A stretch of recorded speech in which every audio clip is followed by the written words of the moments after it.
Hello అండి, అందరికీ నమస్కారం. Welcome back to my mom's magic pot. ముందుగా రోజు రెసిపీ ఏంటో చెప్పే ముందు మీకు ఒక చిన్న ప్రశ్న. మనందరికీ బ్రేక్ఫాస్ట్లో మోస్ట్ హేటెడ్ టిఫిన్ ఏంటో తెలుసా? ఇంకేముంది, ఉప్మానే కదా. అవును, ఉప్మా అంటే చాలామందికి అస్సలు నచ్చదు. అది గోధుమ రవ్వతో చేసినా, బియ్యం నూకతో చేసినా, ఇంకా ఏ ఉప్మా చేసినా మళ్ళీ ఉప్మానేనా అని చిరాకు పడుతుంటారు.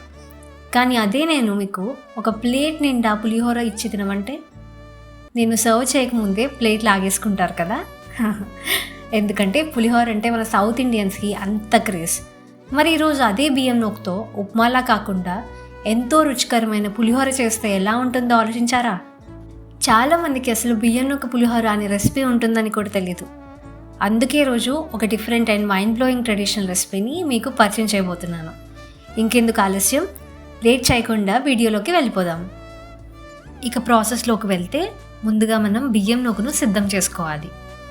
దానికి ముందుగా స్టవ్ ఆన్ చేసుకొని ఒక గిన్నె తీసుకొని కొద్దిగా ఆయిల్ పోసుకొని వేడి చేసుకోవాలి. తర్వాత అందులో కొన్ని ఆవాలు వేసుకొని కాస్త ఫ్రై చేసుకోవాలి.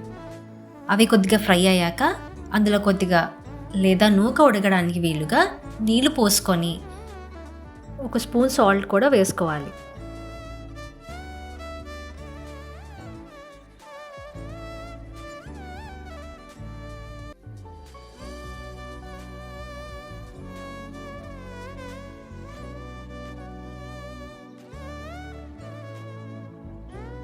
అది మరిగాక బియ్యం నూకను వేసి మెత్తగా ఉడికించుకోవాలి.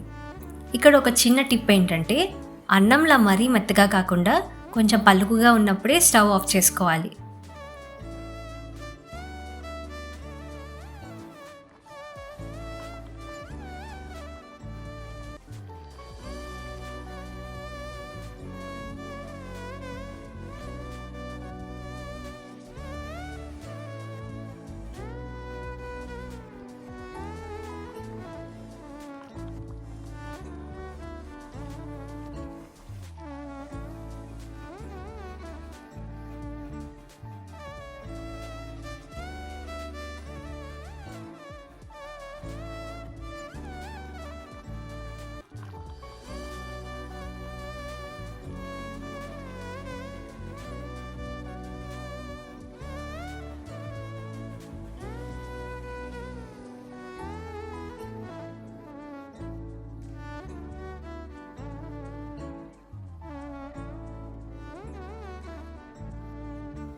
ఇలా ఉడికించుకున్న నూకను వెంటనే ఒక వెడల్పాటి ప్లేట్లోకి తీసుకోవాలి.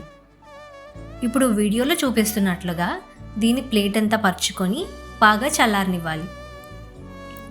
ఎందుకంటే మనం పులిహోర కలిపేటప్పుడు అది ముద్దగా అవ్వకూడదు. ప్రతి మెతుకు పొడి పొడిగా ఉంటేనే మన పులిహోర చూడడానికి చాలా బాగుంటుంది. ఇది పూర్తిగా చల్లారేలోపు మనం అద్భుతమైన తాలింపు కూడా రెడీ చేసేసుకుందాం. ఇప్పుడు స్టవ్ వెలిగించి ఒక ప్యాన్ పెట్టుకొని తాలింపుకు సరిపడా నూనె పోసుకోవాలి. నూనె కొంచెం వేడెక్కాక అందులోకి ఆవాలు, శనగపప్పు, మినప్పప్పు ఇంకా జీలకర్ర వేసుకోవాలి.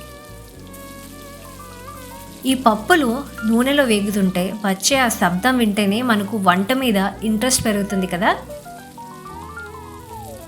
తాలింపు మాడిపోకుండా లో ఫ్లేమ్లోనే పెట్టి నిదానంగా వేయించుకోవాలి. తాలింపు దాదాపు రెడీ అయిపోయినట్లే.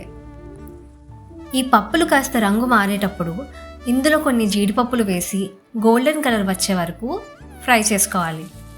ఇప్పుడు ఇందులోనే కారానికి తగినట్టుగా ఎండుమిర్చి, అలాగే నిలువుగా కట్ చేసుకున్న పచ్చిమిర్చి ముక్కలు వేసుకోవాలి. వీటితో పాటే గుప్పెడు ఫ్రెష్ కరివేపాకు కూడా వేయండి. ఇప్పుడు ఇందులో మనం పులిహోరకు అసలైన ట్రెడిషనల్ ఫ్లేవర్నిచ్చే ఇంగువ ఒక చిటికెడు వేసుకోవాలి. పసుపు కూడా ఇప్పుడే యాడ్ చేస్తే నూకకు కలర్ సమానంగా పడుతుంది. తాలింపు మాడిపోకుండా జాగ్రత్త పడండి, ఎందుకంటే పులిహోర టేస్ట్ అంతా ఈ తాలింపులోనే ఉంటుంది. ఇవన్నీ ఒకసారి బాగా కలిపి స్టవ్ ఆఫ్ చేసేయాలి. ఇప్పుడు మనం ఆరబెట్టుకున్న నూక ప్లేట్ని తీసుకొని ఈ వేడి వేడి తాలింపును అందులో వేసుకోవాలి. ఇప్పుడు అందులోకి కొద్దిగా నిమ్మరసం కూడా వేసుకోవాలి. ఇప్పుడు గరిటతో కానీ చేతితో కానీ మెల్లగా కలుపుకోవాలి. ఈ తాలింపు అంతా నూకతో బాగా బ్లెండ్ అయ్యేలా కలుపుకోవాలి. చూసారు కదా ఎంత కలర్ఫుల్గా పొడి పొడిగా ఉందో. అంతే, మన కమ్మని బియ్యం నూక పులిహోర సర్వ్ చేయడానికి సిద్ధమైపోయింది.